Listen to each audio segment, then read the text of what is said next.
सिद्धू मूसेवाला ने अपनी मौत से 2 हफ्ते पहले गाया था द लास्ट राइडर,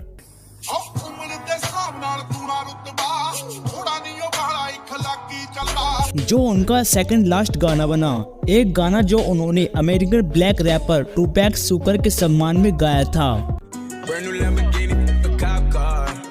जिनकी गैंगस्टरों ने मोस्ट स्टेटस से उन्हीं की कार में गोली मारकर हत्या की जब वह 25 साल के थे 1996 में। मूसेवाला को कहा पता था कि उसे भी ऐसे ही बेरहमी से मार दिया जाएगा। 29 अप्रैल का दिन था और घटना से ठीक 1 घंटे पहले मूसेवाला अपने पिता के साथ आराम कर रहे थे पंजाब की मानसा में, जो चंडीगढ़ से 100 किलोमीटर की दूरी पर है। पुत्र, मैंने तो बड़ा टेंशन लग दी है तेरी जान की लगातार धमकियों से। बापू, गीदड़ भपकियों से डरने का नहीं, इतने सालों में कुछ हुआ क्या? सिद्धू मूसेवाला की मौत से 1 दिन पहले मूसेवाला की पुलिस सुरक्षा कम कर दी थी नए मुख्यमंत्री के आधार पर। मैं इस वीआईपी लाल बत्ती कल्चर को खत्म करना चाहता हूँ। जब से सिद्धू 3 महीने पहले कांग्रेस की टिकट पर चुनाव लड़े थे और बेहद पॉपुलर होने के बावजूद भी सिद्धू मूसेवाला और अपनी हार को बलि का बकरा बताते हुए इस पर एक गाना भी निकाला। सुरक्षा कम किए जाने के बाद अहंकार के नशे में चूर मूसेवाला अंदर ही अंदर गुस्से में उबल रहे थे। यह बात ना भूलो, Moosewala is the original gangster. फिर सिद्धू अपनी इम्पोर्टेंट 45 पिस्टल निकालकर उसमें 3 गोलियां डाली और बाहर आकर सिद्धू गार्ड से कहते हैं, मैं मासी से मिलने जा रहा हूँ, अकेले। बाहर उसके चचेरे भाई गुरप्रीत सिंह और करीबी दोस्त गुरविंदर, जो बुलेट प्रूफ टोयोटा फॉर्च्यूनर के पास सिद्धू का इंतजार कर रहे थे, तो वह चौंक गए जब सिद्धू उनके पास आने की जगह अपनी महिंद्रा थार की तरफ चले गए। सिद्धू वीरे, उस कार में क्यों जा रहे हो? बाहर खतरा है। लंबा समय हो गया इस खूबसूरती की सवारी करे। तो वो तीनों थार में बैठे और बरवाना की ओर रवाना हो गए अपनी मौसी से मिलने। गाड़ी 100 मीटर ही चली होगी जब कुछ बच्चों और एक गांव वाले ने उन्हें रोकने का इशारा किया। भाई जी, एक सेल्फी। जिसके लिए वह खुशी खुशी राजी हुए। देखिया सब कितना प्यार करते मुझसे। और फिर धूल उड़ाते हुए निकले। उसके बाद जब सिद्धू के पिता बालकनी में आए, थार कितने गायब हो गई? और बॉडीगार्ड से पूछा, थार कहाँ है? सिद्धू भैया ले गए। आप बेवकूफ हो, उसे अकेले कैसे जाने दिया? जल्दी से वह सभी फॉर्च्यूनर में बैठे और सिद्धू के पीछे चल पड़े, लेकिन सिद्धू अपने बापू के फोन कॉल को बार बार टाल रहे हैं।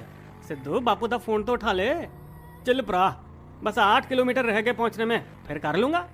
कुछ देर बाद उसने शीशे में देखा कि कई एसयूवी गाड़ियां तेजी से उसके पीछे लगी हुई थी। फिर सिद्धू ने कहा कि आहा, फैंस दा टेंशन नहीं खत्म होता। लेकिन कुछ समय बाद जब वह मोड़ पार कर रहे थे, 2 गाड़ियां, एक सफेद टोयोटा और दूसरी महिंद्रा बोलेरो, मूसेवाला की जीप को ओवरटेक करके उसका रास्ता रोका। 6 से 7 लड़के एकदम बाहर निकले और हाथ में AK-47, 34 और 9 mm की पिस्टल लिए हुए और थार पर अंधाधुंध फायरिंग कर दी। सिद्धू को तुरंत गोलियां लगी और उसने जवाबी हमला चाहा, लेकिन केवल 2 राउंड ही फायर कर सका, जबकि उसके नियते दोस्त सीट के नीचे छिपने लगे। फायरिंग रुकने के बाद गुंडे मूसेवाला की गाड़ी की ओर बढ़े। वो मर चुका था और पूरे शरीर पर 2 दर्जन से ज्यादा निशान थे।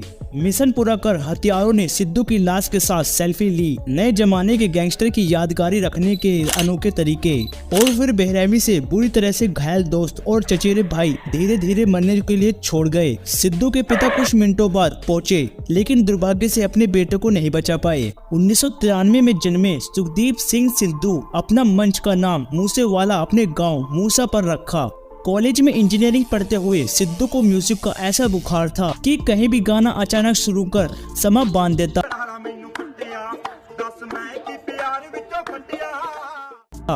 उसने पहला ही गाना बिना लाइसेंस के गन चलाने वाले शूटर के रोप पर लिखा। फिर पंजाब हरियाणा के फॉरेन जाने का सपना देखते हैं। इन्होंने भी 2017 में कनाडा जाकर रैपिंग शुरू की, बंदूकों, फैंसी कारों, लड़कियों और यहाँ तक कि अपनी जात जाति पर भी। कनेडा विचों डील सोहणीए मुंडा पूरी गैंगस्टा अपील सोहणीए। लेकिन लगभग 1 साल बाद ही वो भारत लौटे ताकि गांव के सरपंच चुनाव में अपनी मां के लिए प्रचार कर सके, जिसकी मदद से वह जीते भी। लंबे समय तक उसके यूट्यूब चैनल पर प्रोफाइल पिक्चर में काले कपड़े पहने डाकू जैसा बंदा AK-47 असॉल्ट राइफल पकड़े हुए अपने चेहरे को मास्क से छुपाया हुआ था। 2020 में उनके गानों ने लगातार कानून को निशाना बनाया, जिसमें 5 गोलियों के लिए उन पर केस भी ठोका गया, बंदूक और हिंसा पर बढ़ावा देने के लिए और गाना संजू के लिए भी।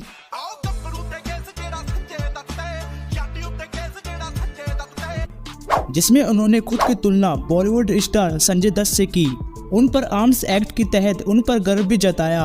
और हालांकि सिद्धू ने कोविड जागरूकता के लिए गाना गाकर पंजाब पुलिस की मदद भी की। बाद में वह उनकी AK-47 फायर रेंज में निशाने मारने में बुलछल्ले उड़ाने के केस पर बुक किए गए। फिर भी दाद देनी होगी सिद्धू के संगीत के जुनून की। 28 की उम्र में 3 एल्बम बनाई और 60 से ज्यादा गाने अकेले गाए। म्यूजिक इंडस्ट्री के फेमस रैपर बोहेमिया राजा कुमारी के साथ भी उन्होंने जुगलबाजी की और एक बड़ी फैन फॉलोइंग भी इकट्ठी की। और पैसा भी खुद 31 करोड़ के मालिक थे और परिवार के पास 100 एकड़ से ज्यादा जमीन थी। यहाँ तक भी दुनिया भर के दिग्गजों ने उसे माना। जब यूके के प्रसिद्ध अखबार द गार्डियन ने उन्हें टॉप नए कलाकारों की सूची में डाला, उनकी आवाज को सुरीली दमदार बताते हुए विडंबना यह है कि मौत ने उसकी शोहरत को और भी बढ़ाया। हाल ही में अमेरिका के बिलबोर्ड ग्लोबल 200 चार्ट में जगह बनाने वाले वह पहले पंजाबी कलाकार बने।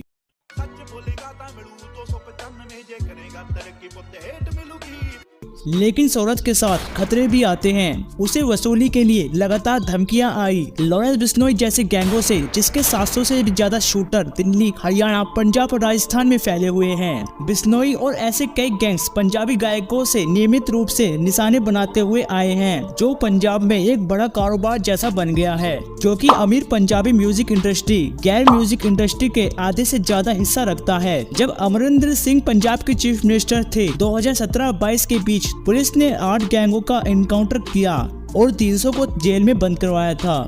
सख्ती इतनी थी कि कई गैंगस्टर के टॉप लीडरों को नकली पासपोर्ट पर कनाडा, अर्मेनिया, दुबई या पाकिस्तान भागना पड़ा, जहां से वह अपना गैंग चलाने लगे। जब सिद्धू कनाडा में था, तब वह बिश्नोई जैसे गैंगस्टरों की वसूली से बच पाया। लेकिन भारत में जब बात बिगड़ी, जब मूसेवाला ने बिश्नोई के सबसे बड़े दुश्मन बम्बिहा गैंग के गुंडों को छुपाने में हाथ था, जो पंजाबी राजनीति के अंदर बिश्नोई का एक ही प्यादा था। कई सालों से बिश्नोई और बम्बिया ने एक दूसरे के गुंडों को उड़ाते हुए गैंग वॉर जारी रखी, लेकिन अहंकारी सिद्धू के बम्बिया बोले गाने ने बिश्नोई को और भड़का दिया।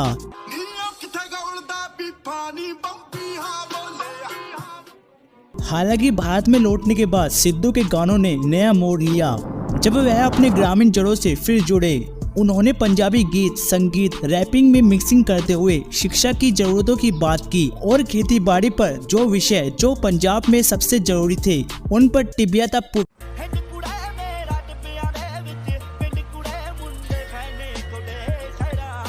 दोस्तों, आपको क्या लगता है, अगर सिद्धू मूसेवाला अगर बम्बिया बोले गाना नहीं गाते तो आज हमारे बीच जिंदा होते?